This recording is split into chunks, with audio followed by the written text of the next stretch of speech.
Hey there, for today's video I have a gig coming up. I have a one-day shoot. It's a small corporate interview B-roll type of job, and I'm gonna share my whole process of pre-production through production. Thanks for being here. My name is Logan Reynolds and welcome back to my channel on improving lighting and safety on your film sets. So on this gig, I'm actually getting to work with a buddy of mine who I've known for a couple of years. His name is Jacob Christensen. Jacob sent me a text, and once we figured out a shoot day that worked for both of us, I asked if we could get on a call. I wanted to find out what we were shooting for, kind of like the scale and the size and the scope of everything. The client of Jacob's who we're shooting for is a design and construction company.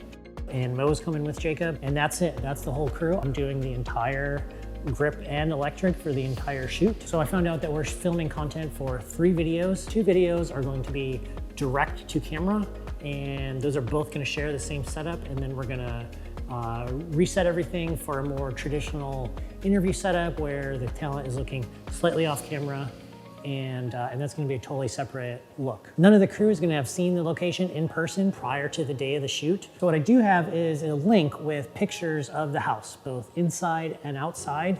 And so those pictures are where I'm gonna begin my pre-production. And here is the property. So what I'm looking for is things that I can control, things I can't control, and things I can use to my advantage. I like to see that these windows have curtains. These look like pretty thick drapes, and it's nice to see that there's some control built into the house.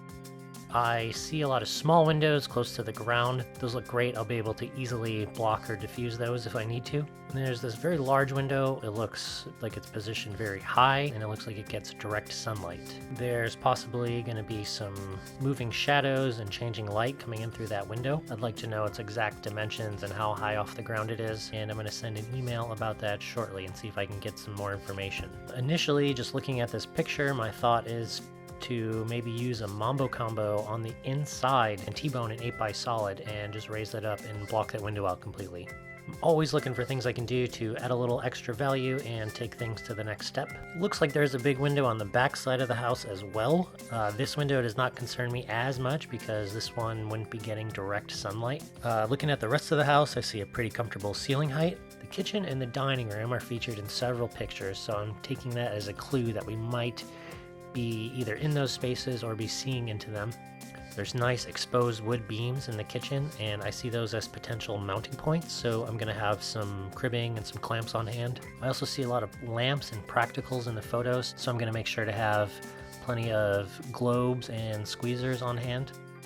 I sent that email on Sunday evening, and by Monday morning, Jacob was connecting me via email with the marketing manager for the company. So she didn't have that information. It wasn't readily available to her, the height of the window and the dimensions.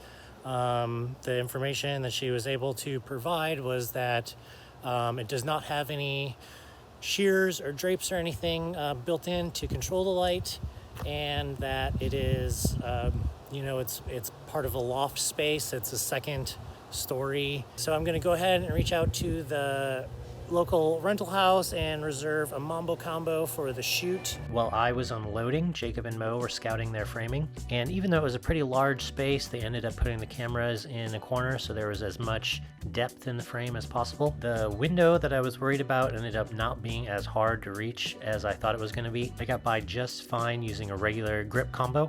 That is the first thing I did though, was put up that solid to take away any unwanted direct sunlight coming into the house. We had a large row of windows on the camera right side. My initial plan was to motivate our key light from those windows and wrap it around to the front of the talent's face.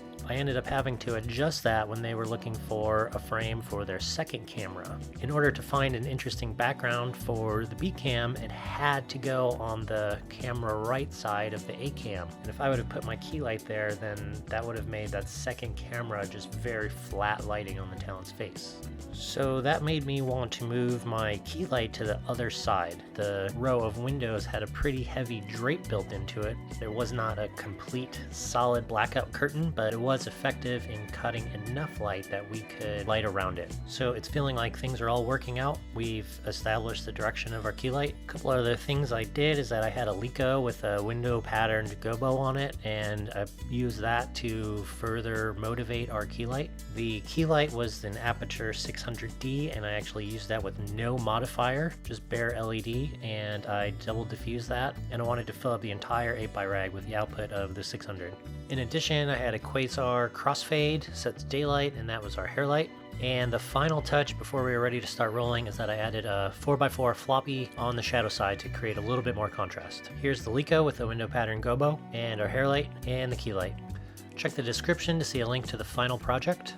This was all in the morning. For the afternoon, we did the more traditional style setup, but really the setup didn't change very much. They decided they didn't want to totally flip the camera angle. Hope you found this useful. Feel free to leave a comment if you have any questions. Hit the subscribe button if you want to see more content like this, and I will see you next time.